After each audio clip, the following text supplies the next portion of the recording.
Hey everybody, welcome back to another video. I am Mike B, and today we're going to be going over a short, sweet, to the point, yet extremely helpful topic. We're going to be talking about the bullet test, and I've been meaning to make this video for a while now because I mentioned it a lot in videos, and I just expect that people know what it is. I got a lot of questions on it, and I'm finally going to be addressing that, so thank you guys who asked that for being so patient while I dragged my feet for a couple years now. Anyway, this video won't be that long because it's not that difficult of a concept. Basically, it's just to measure the kind of relative condition of the crown of a rifle or pistol that you're buying. Most of the time it's going to be a rifle. Now, the reason this is important, if you haven't watched my video about counterboring, which we're going to be talking about really quick too, the crown of the rifle or pistol is the most important part of the barrel itself, in my opinion, because if it's damaged from cleaning or a lot of shooting, over time the gas kind of shears metal off the very end. What happens is it will, if it's not even on the end and the rifling, the lands and grooves are kind of disturbed or not perfect anymore and they kind of are damaged, what'll happen is the gas that's escaping behind the bullet will no longer be even when the bullet comes out of the barrel, and that can cause accuracy issues. It'll start going off to the right or the left, or keyholing a lot of times, where that means the bullet hits the target sideways as it's flying through the air because it doesn't get out of the barrel straight. So on a normal crown, like I'll demonstrate here in a second, you're going to have pretty even escaping of the gas behind the bullet that propels it. And in this one, which is actually counterbore, but I'm going to show you why I do the bullet test. It's going to be really uneven in keyhole. I've experienced a lot of them like that, and I forgot to do this bullet test. And if you go into a surplus or a place that has surplus a lot, what happens is you get excited. You don't really check the bores. You can look and see that there's rifling, but the crown is actually more important than a lot of the rifling here. In my opinion, that's not really a fact. So anyway, what you do is, if you're planning on going somewhere like that, I like to carry pretty common calibers. So this is going to be a 7.62 by 54 rimmed. You can use this also for an Enfield because it's the same diameter bullet. You bring a 30-06 or a 308 because it's smaller to judge, 30 caliber. You need to know which caliber these weapons are firing. That really is the biggest kind of thing. So do your research.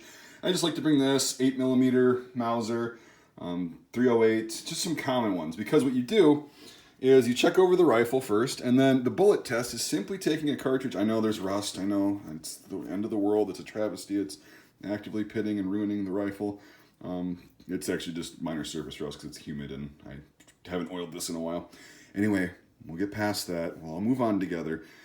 So yeah, you just take the bullet and you invert it like this, and you're actually just going to put the bullet in the tip of the muzzle.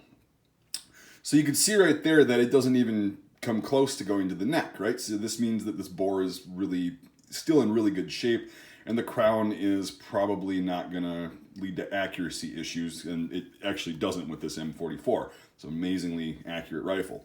Now, that's a good thing. If it swallows it a little bit more, and it's kind of loose and you can't really feel it grip the lands and grooves, it shouldn't really move that easily once you push it in there a little bit. You might want to be a little bit weary. Now, here's another thing that can happen when you do the bullet test. Oops. So this is the same, it's a Mosin 9130, so they're the same caliber. Now this thing swallowed the entire cartridge up to the neck.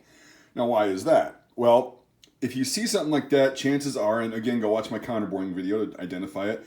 You can't see it on this one because it's counterbored down to here. If you don't know what that is, again, go watch the video. It's a really cool one.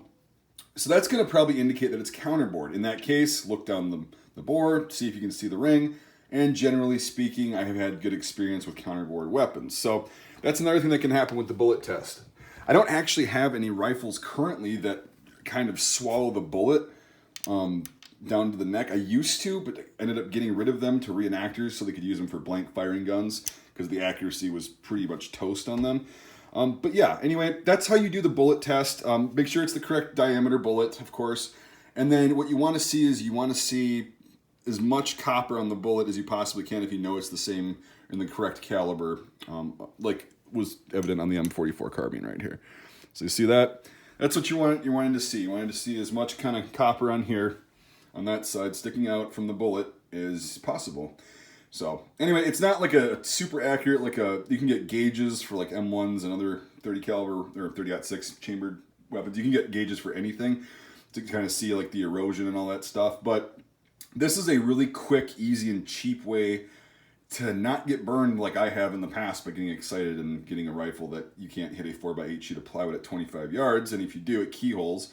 It's insane how much money this will save you for not getting a lemon, basically, or something that's been shot out so many times. So anyway, that's all I've got on this video, guys. That's what the bullet test is. It's probably not as exciting as you thought it was, but it's very useful. It saved me a lot of money. It saved my friends a lot of money. So, all right. Well, we'll wrap the video up. Thank you for watching, everybody. If you got any questions, I'll try to answer them. It should be pretty self-explanatory. If you consider supporting the channel, the link to my Patreon is in the description. It helps me be able to afford firearms and other cool historical military artifacts to make educational videos on, and kind of little tips like this. Also helps to make range videos and ballistic tests and everything else. If you haven't checked out the channel yet, do a lot of cool stuff that happens to be really expensive, and I can't really afford to fund it completely out of pocket anymore. So Patreon's really been helping out. We've got a lot of good supporters on there. We've gotten a lot of cool things, a lot of cool videos, a lot of cool content's going to be coming out. So anyway, I'll stop ranting. It's your choice. It's $1 a month, $5 a month or more gets into the Discord server, which is pretty fun. And if you can't support the channel, I totally understand it, and you are supporting the channel by watching the video. So I appreciate everyone who watches. Make sure you subscribe. And yeah, we'll see you on the next video.